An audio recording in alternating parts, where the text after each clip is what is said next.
There was a time where I felt really disconnected and honestly burnt out, and once I started embracing my feminine energy, everything shifted. Hey loves, welcome back to my YouTube channel. My name is Bryce, if you don't know, and I am going to be teaching you guys how to embrace your feminine energy and habits that I started incorporating that have changed the game for me. So let's get into this video. The first tip I'm going to give is to have slow mornings. Slow mornings equal feminine power, and you might be like, what do you mean by this, Bryce?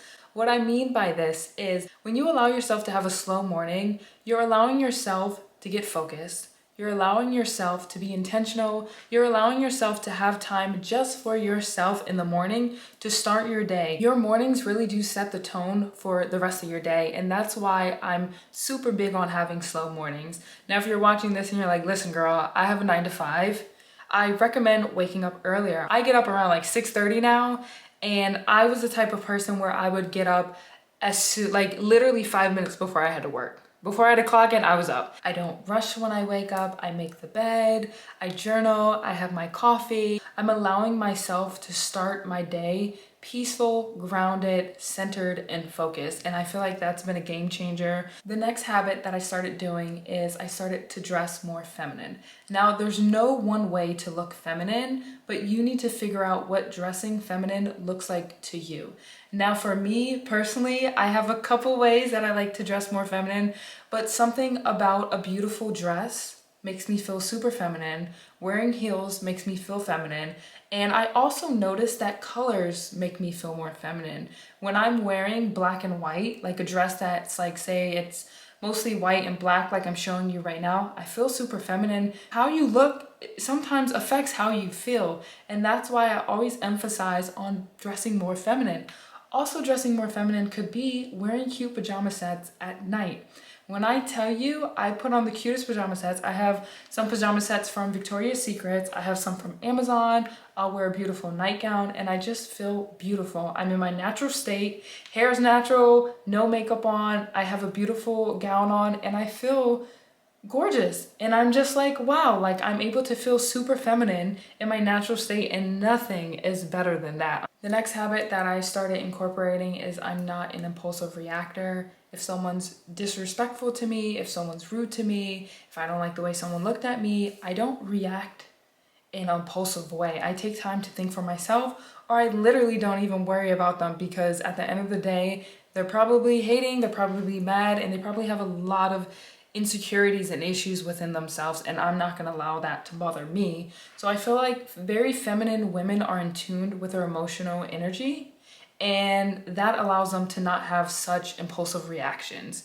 It can be hard. This one is hard, but just allow yourself to give time. If you have to literally count till 10 to figure out what you're going to decide to do that, but don't impulsive react, because sometimes you do that and then you're like, wow, now I looked crazy because I literally just should have took a step back or just kept pushing. Some things do need a reaction, but a lot of stuff, you should not allow that to bother you. And by not being an impulsive reactor, you won't allow it to, because you're not going to react to the situation. And a lot of people want a reaction out of you. That's why they do little things. They're trying to get you to react and to feel bothered. And when you know how to be centered and not react to things that literally don't faze you, you, my friend, will be tapping into your feminine energy. The next habit is to clean up your language. Don't come at me, guys, but I'm just gonna be honest. When I think of who's a super feminine woman that comes to mind, they are never someone that's always cursing. It's always someone that's super classy, doesn't really curse, knows how to carry themselves in public. I'm just saying. And I want to emphasize this. There's nothing wrong with people that curse or that's how you grew up. But to me, tapping into your feminine energy, you don't need to curse. Or if you do curse, you don't need to curse like when you're outside. I personally don't think it's needed. It's something that it's a choice. This is a personal preference, but I just think you should give it a shot. The last thing I'm going to talk about is sisterhood is feminine energy. Make sure you're nurturing your friendships with other women or your girls, whoever you call that.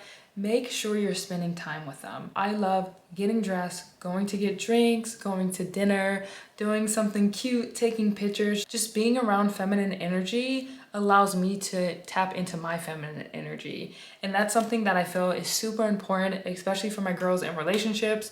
Please do not forget about your friends. make sure you're checking up on them, make sure you're taking time to spend with them. That's something that is so important and that you should never forget. And also, if you're single, also make sure that you're reaching out to your friends and you're taking time for them.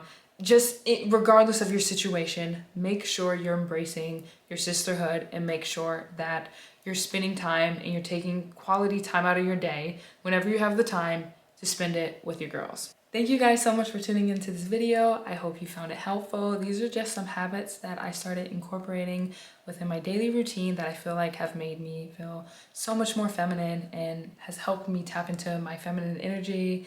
I hope you guys enjoyed this video and I'll see you in my next one.